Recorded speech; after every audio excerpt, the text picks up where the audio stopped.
Hyderabad parliament ధర్మ Samaj party అభ్యర్థిగా గడ్డం హరీష్ గౌడ్ ఐఎస్ సదన్ నియోజకవర్గంలోని కాలనీలలో ఇంటింటి ప్రచారం నిర్వహించారు.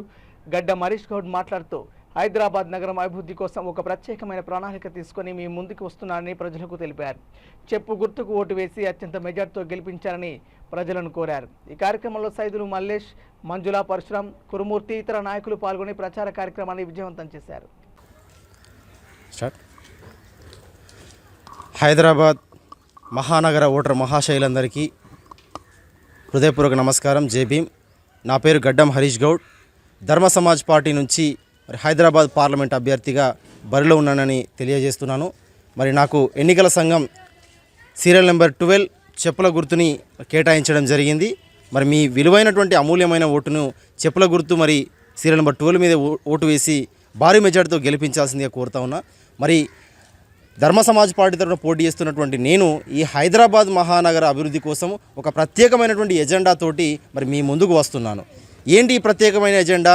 మరి ఇప్పటిదాకా ఈ మహానగరాన్ని శాసించినటువంటి అగ్రవర్ణ పార్టీలు అయినటువంటి మరి బీజేపీలు కానీ, ఎంఐఎంలు కానీ, కాంగ్రెస్ కానీ తదితర పార్టీలు ఏవైనప్పటికీ కూడా అవి కేవలం వర్గ ప్రజల కోసం మాత్రమే పనిచేసినవి తప్పించి కానీ అణగారిన వర్గాల యొక్క సంక్షేమం కోసం ఏమాత్రం పనిచేయలేదు. మరి వాళ్ళు చేసినటువంటి అభివృద్ధి శూన్యం మాత్రమే. కానీ మేము గెలిస్తే హైదరాబాద్ మహానగరాన్ని విశ్వనగరంగా మార్చడం కోసము మరి ఇక్కడ ఉన్నటువంటి ఆ స్లమ్ ఏరియాలో జీవిస్తున్నటువంటి ఆ అనగారిన పిల్లలు, పేద పిల్లలు కూడా అమెరికా తరహా మరి విద్యను అందుకోవడం కోసము ఒక ప్రత్యేకమైనటువంటి అద్భుతమైనటువంటి పాఠశాల విధానాన్ని తీసుకొస్తాం.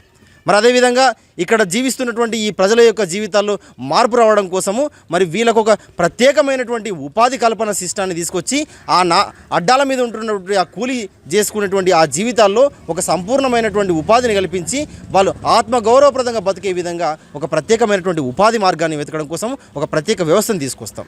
మరి అదేవిధంగా ఇక్కడ ఉంటున్నటువంటి దాదాపు దశాబ్దాల తరబడి జీవిస్తున్నటువంటి ఈ స్లమ్ ఏరియాలో బతుకుతున్నటువంటి ఈ బీసీ, ఎస్సీ, ఎస్టీ మైనార్టీలకు ఇప్పటికీ పక్కా ఇండ్లు లేవు. మరి ఇప్పటిదాకా ఎందుకు పక్కా ఇండ్లు లేవంటే మరి వాళ్ళు కబ్జా చేసుకుంటూ పోతూ ఉన్నారు. వీళ్ళ జీవితాల్లో నోట్లో మట్టి కొడుతూ ఉన్నారు. మరి వీళ్ళేమో రోజు కూలినాలు చేసుకొని మరి వాళ్ళకి ఓట్లేసే ఓటర్లుగా మిగిలిపోయింది తప్పించి కానీ మరి వీళ్ళ జీవితాలకి ఒరిగింది లేదు. కానీ ధర్మ సమాజ్ పార్టీ గెలిస్తే 100% ఈ స్లమ్ ఏరియాలో బతుకుతున్నటువంటి వాళ్ళకి పక్కా ఇండ్లుగా వాళ్ళకి పట్టాలు చేసి వాళ్ళ ఆత్మగౌరవంగా బతికే విధంగా మేము కూడా హంబీ హైదరాబాదీ అనేటువంటి ఆ నినాదంతో వాళ్ళు కూడా మరి ఆత్మగౌరవంతో బతికే విధంగా పక్కా ఇండ్ల రూపకల్పన కోసం ఒక ప్రత్యేకమైనటువంటి గృహ సముదాయ వ్యవస్థను తీసుకొస్తాం. మరి అదేవిధంగా ఇక్కడ ఉన్నటువంటి మరి వీళ్ళందరికీ కూడా మరి ఆరోగ్యం బాగోలేకపోతే సుస్థి చేస్తే ఇప్పటిదాకా ప్రైవేట్ హాస్పిటల్కే పోతూ ఉన్నారు. మరి వేల లక్షల రూపాయలు, కోట్ల రూపాయలు ఖర్చు పెట్టుకొని మరి వీళ్ళు కూనలిపోతున్న పరిస్థితుల్లో మరి సర్కారు వైద్యం అనేది సరిగా లేని పరిస్థితుల్లో మరి బస్సు దవాఖానాలు అవి బంద్ పడిపోయే పరిస్థితికి వచ్చింది.